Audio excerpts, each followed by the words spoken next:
Bonjour, je me nomme Patedje, je suis écrivain résident à la Villa Saint-Louis-Nard dans le cadre du programme soutenu par le ministère de la Culture du Sénégal à travers son bureau du livre et de la lecture.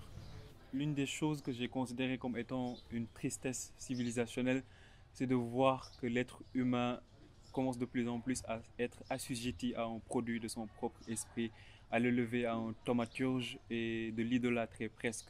Et je fais référence aux téléphones portables, aux écrans qui sont en train d'occuper beaucoup de place dans notre quotidien et qui sont en train de reconfigurer le rapport à soi-même et le rapport à l'autre. Donc dans mon texte qui est un roman, je suis en train d'interroger ces questions-là, de montrer que le progrès technique n'est pas forcément un progrès civilisationnel, puisque par exemple le passage de la 3G à la 4G ou bien de la 4G à 5G ne rime pas forcément à une amélioration du lien social ou une amélioration de la qualité du rapport que l'on a avec l'être humain.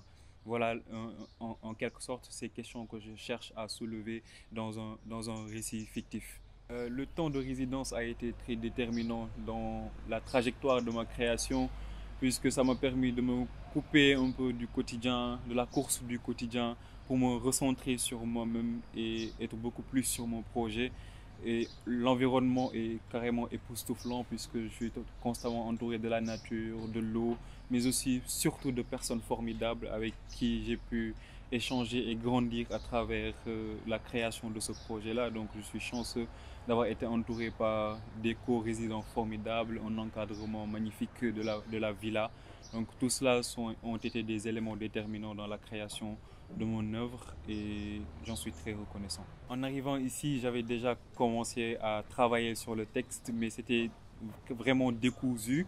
Ça allait dans tous les sens. Donc une fois là, c'est une fois arrivé là que j'ai commencé à mettre de l'ordre sur mes idées, même si j'ai pris la décision d'être un peu audacieux sur la démarche, puisque je ne suis pas dans la démarche d'un roman classique où on voit un personnage qui évolue de manière linéaire, mais je travaille comme ce qu'on voit dans un réseau social. Par exemple, lorsqu'on navigue sur un réseau social, on peut voir une publication qui parle de football, ensuite la publication suivante qui parle de mode, une autre qui parle de cuisine. Donc c'est aussi décousu que ce qu'on trouverait sur le fil d'actualité d'un réseau social. Donc, et à la place des chapitres, moi je parle de notifications. Ces notifications-là sont en réalité des interrogations que je pose. Donc durant la résidence-là, j'ai pu me fixer sur ces éléments méthodologiques-là et d'avancer à un rythme, avoir une discipline de travail, je vais dire, pour pouvoir avancer beaucoup plus vite. Donc en arrivant là, j'étais dans une phase de balbutiement et en ce moment, je suis en train de finaliser mon texte. À la fin de la résidence, il me restera que des phases de relecture et de contact des éditeurs. J'ai déjà fait deux actions de médiation. La première concerne une présentation de mon premier livre intitulé J'ai écrit un roman, je ne sais pas de quoi ça parle, dans mon école, le Prytanée Mithra de Saint-Louis. Pour un ancien enfant de troupe, revenir dans son école, c'est un pèlerinage. Donc ça a été un moment de reconnexion avec cet environnement qui m'a beaucoup forgé. Et surtout de prendre conscience du fait que le discours que l'on porte peut avoir un impact sur la vie des gens, peut susciter même des vocations. Et ouais, ça a été un moment aussi où j'ai pu profiter d'échanger avec mes jeunes et de partager avec eux non seulement le contenu de ce premier ouvrage-là, mais aussi mon projet en cours.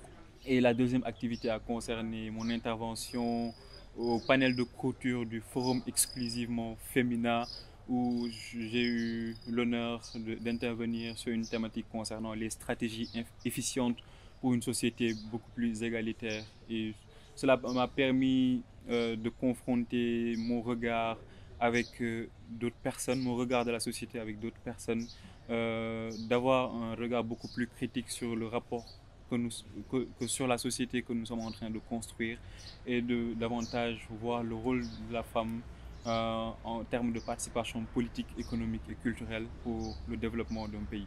Je ne pourrais pas terminer cette résidence sans remercier les personnes ressources qui m'ont beaucoup aidé, notamment Adama qui a été décisif dans le processus, qui m'a l'accueil aussi avec nos compagnons Victor, Mamadou et mes co-résidents aussi, Aïcha, Yeni et Jean, ouais, qui ont été vraiment des personnes formidables avec qui j'ai eu la chance de co-résider durant ce séjour de création littéraire. Donc, mille merci à toutes ces personnes-là qui ont marqué positivement cette aventure.